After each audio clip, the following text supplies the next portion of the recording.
వ్యాప్తంగా జరుగుతోంది. పోలింగ్ కేంద్రాల ముందు పెద్ద ఎత్తున మహిళలు బారులు తీరారు. అక్కడి నుంచి మరింత సమాచారాన్ని మా కరెస్పాండెంట్ సారథి అందిస్తారు. లైవ్ లో సారథి సిద్ధంగా ఉన్నారు. సారథి చెప్పండి, ఎన్నికల ప్రక్రియ ఏ విధంగా సాగుతోంది? భీమవరంలో ఓటర్లు ఏమంటున్నారు?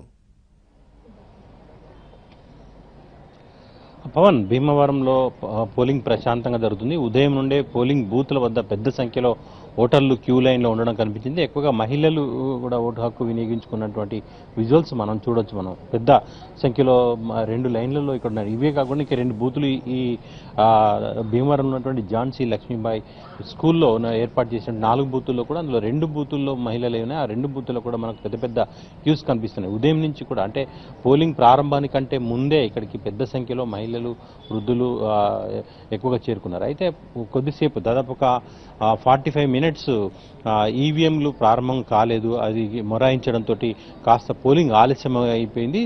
అయినప్పటికీ కూడా ఓపికతోటి ఎంతే పెద్ద క్యూతో వచ్చినటువంటి వాళ్ళు ఎవరు కూడా వెనక్కి తిరిగిపోవడం కనిపించింది. అంటే దాదాపు హైదరాబాదు సుదూర ప్రాంతాల్లో ఉన్నటువంటి ఓటర్లు కూడా ఎక్కువగా వచ్చారు. ఇది మనం ఉన్నటువంటిది కూడా ఎక్కువగా ఎడ్యుకేటెడ్స్ ఏరియా, విద్యావంతులు ఉన్నటువంటి ప్రాంతం అయినప్పటికీ కూడా మనం చూడొచ్చు విజువల్స్లో. వాళ్ళు కూడా ఈసారి ఖచ్చితంగా ఓటు హక్కు వినియోగించుకోవాలనేటువంటి తపన మనకు స్పష్టంగా కనిపిస్తోంది. అయితే ఈ నేపథ్యంలో ఇక్కడ కొంత ఈవీఎంల మొరాయింపుతోటి కూడా లైన్ ఎక్కువగా ఉన్నటువంటిది అధికారులు చెప్తాను. అయితే ఈవీఎంలో ఒక 45 మినిట్స్ మొరాయించినప్పటికీ వాటిని సెట్ చేశారు. అయితే ఈసారి వీవీప్యాట్లతోటి అనుసంధానం చేయడంతో కాస్త ఇబ్బందులు వచ్చాయనేది తెలుస్తోంది. ఇది కేవలం భీమవరంలో ఇక్కడే కాకుండా చాలా ప్రాంతాల్లో కూడా ఇలాంటి పరిస్థితి కనిపిస్తూ ఉంది. చాలా ప్రాంతాల్లో ఈవీఎంలు మొరాయింపు అనేది బయటికి వచ్చినటువంటి విషయం. చాలామంది ఓటర్లు చాలాసేపు నిలబడ్డాం అనేటువంటి అభిప్రాయాన్ని వ్యక్తం చేస్తూ ఉన్నారు. పెద్ద పెద్ద వాళ్ళు కూడా ముందే వచ్చి, అంటే ఎండ ఎక్కువగా ఉంటుంది కాబట్టి ఓటు హక్కు ముందే వినియోగించుకోవాలనే ఉద్దేశంతో వచ్చిన వాళ్ళు మనకు ఇక్కడ కనిపిస్తూ ఉన్నారు. ఈ ఓటు హక్కు వినియోగించుకొని మీరు ఓటేశారా? మీకు ఇక్కడ లేదా ఓటు హక్కు? మీకు ఓటు ఆధార్ కార్డు పట్టుకొచ్చానండి, మరి అది లేక ఇవ్వలేదండి, అసలు ఓటు లేదంటున్నారు. అంటే ఎప్పుడు ఇక్కడే వేస్తారు మీరు? ఎప్పుడు ఇక్కడేనండి. మరి ఈసారి మిస్ అయిందంటున్నారు. మిస్ అయిందండి. అంటే ఎక్కడ వేరే అడ్రస్ చెప్పారా? తెలియదు, ఇక్కడ లేదంటున్నారు. చూడాలి అక్కడ. అంటే మీ ఓటు కూడా అంతేనా? ఇక్కడ లేదు, వేరే ఊళ్ళో అక్కడే ఓటేస్తారు.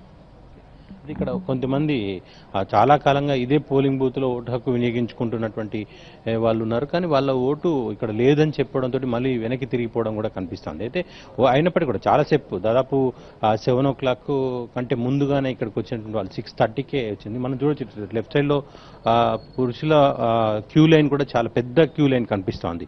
అంటే దీనికి కారణం ఏంటంటే చాలా ఆలస్యం అయిపోయింది, ఈవీఎం మొరాయించింది అనేటువంటిది తెలుస్తోంది. ఇక్కడ మనం ఒక ఓటర్ని అడిగే ప్రయత్నం చేద్దాం. ఎంతసేపు అయిందండి దాదాపు మీరు నిలబడి?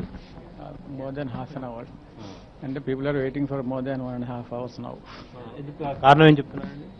అయితే మీరేదో విన్నాను, కొంచెం లేట్ అయిందండి స్టార్టింగ్. అది నాకు తెలిసినట్టు మన పోలింగ్ స్పీడ్గా అవ్వాలంటే ఇంత స్లోగా ఎంత చేత అవుతుందో మాకే అర్థం అవ్వట్లేదు. కారణం ఏం చెప్తున్నారా? కారణం ఇంకా మాకు చెప్పేవాళ్ళు ఎవరు లేరండి ఇక్కడ. మనకు ఇంతసేపు మరి ఉండకూడదు. వాస్తవంగా అయితే ఈ పోలింగ్ బూత్ లో చాలా వేగంగా పోలింగ్ జరుగుతూ ఉంటుందని చెప్తున్నారు. కానీ ఈసారి మాత్రం ఇక్కడ పెద్ద పెద్ద క్యూ లైన్ ఉండడానికి కారణం, పెద్ద సంఖ్యలో ఓటర్లు ఉండడానికి కారణం ఈవీఎంల మొరాయింపు, అలాగే పోలింగ్ సిబ్బంది చకచక పోలింగ్ నిర్వహించలేకపోతున్నారనేటువంటిది క్యూ లైన్లో నిలబడ్డటువంటి ఓటర్లు చెప్తున్నటువంటి అభిప్రాయం. ఇక్కడ మనకు చూస్తున్నాం రైట్ సైడ్ చూస్తున్నట్టయితే మనకు మొత్తం కూడా పెద్ద సంఖ్యలో మహిళలు నిలబడినటువంటి మనం విజువల్ చూసే ప్రయత్నం చేద్దాం. పెద్ద క్యూ, దాదాపు 100 మంది ఉదయం నుంచి మనకు నిలబడ్డటువంటి, దాదాపు 2 hours నుంచి, అంటే హాఫ్ అన్ అవర్ ముందు వచ్చినప్పటికీ కూడా ఇప్పటికీ 9 కావస్తుంది. అయినప్పటికీ కూడా ఇంకా పోలింగ్ అనేటువంటిది చాలా మందకొడిగా కొనసాగుతుంది. దానికి కారణం ఏంటంటే ఈవీఎంలో మొరాయింపు అనేటువంటిది కనిపిస్తోంది. ఈవీఎంలు సక్రమంగా లేకపోతే పోలింగ్ ఇబ్బంది అవుతున్నటువంటి అభిప్రాయాన్ని ఇక్కడికి వచ్చిన ఓటర్లతో పాటు చెప్తున్నారు. అలాగే ఓల్డ్ ఏజ్ ఉమెన్స్ ఎక్కువ సమయం నిలబడాలంటే కూడా ఇబ్బంది అవుతుందనేటువంటి అభిప్రాయాన్ని వ్యక్తం చేస్తూ ఉన్నారు. పవన్, రైట్, థ్యాంక్ యూ సారథి. కడప జిల్లా జమ్మలమడుగులో ఓటింగ్ ప్రారంభమైంది. ఎలాంటి అవాంఛనీయ ఘటనలు జరగకుండా అన్ని ఏర్పాట్లు చేశామని అధికారులు